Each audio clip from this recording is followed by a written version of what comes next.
జనసేన పొత్తుల గురించి మాట్లాడమని మీరు రిక్వెస్ట్ చేస్తున్నారు. ఏం మాట్లాడతాం? కొత్త సబ్జెక్టా ఇది? పవన్ కళ్యాణ్ 25 సీట్లకు అమ్ముడుపోతాడని 100 సార్లు చెప్పారు.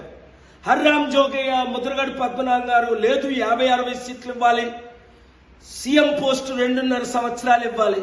చంద్రబాబు నాయుడు మూర్ఖుడా తన కొడుకు లోకేష్ను కాదని దత్తపుత్రుడికి 100 సీట్లు ఇచ్చి ముఖ్యమంత్రి చేయడానికి?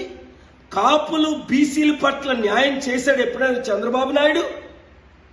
ఈరోజు 94 సీట్లు టీడీపీ ప్రకటించింది. బీసీలకేది ప్రథమ స్థానం ఉందా? 60% ఉన్న బీసీలకు కానీ 27% ఉన్న కాపులకు కానీ. అందుకే చిత్తశుద్ధి ఉన్న కాపులారా మనం 27% ఉన్నాం, బీసీలారా మనం 55% ఉన్నాం, బడుగు బలహీన వర్గాలారా మనం 90% ఉన్నాం.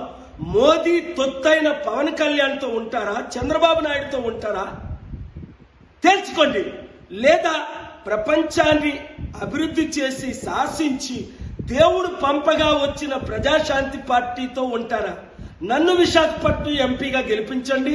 ఆంధ్రప్రదేశ్లో 175 ఎమ్మెల్యే సీట్లు, 25 ఎంపీ సీట్లు పోటీ చేయడానికి ఇంకా అప్లికేషన్స్ తీసుకుంటున్నాం.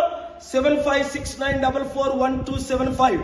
ఈ తొత్తులకు, ఈ కుటుంబ కుల రాజకీయ నాయకులకు, పార్టీలకు గుడ్ బై చెప్పాలంటే టీడీపీ, వైసీపీ, జనసేన నుండి బయటికి రండి. ఏ చిన్న పార్టీలకి ఓటేయకండి, చేల్చకండి. ప్రజాశాంతి పార్టీని గెలిపించుకోండి. రాష్ట్ర రక్షకులుగా, దేశ రక్షకులుగా మారండి. ఈ వీడియోని అందరికీ షేర్ చేయండి. కలిసి పోరాడదాం, అంబేద్కర్ ఆశయాలు నెరవేర్చుదాం.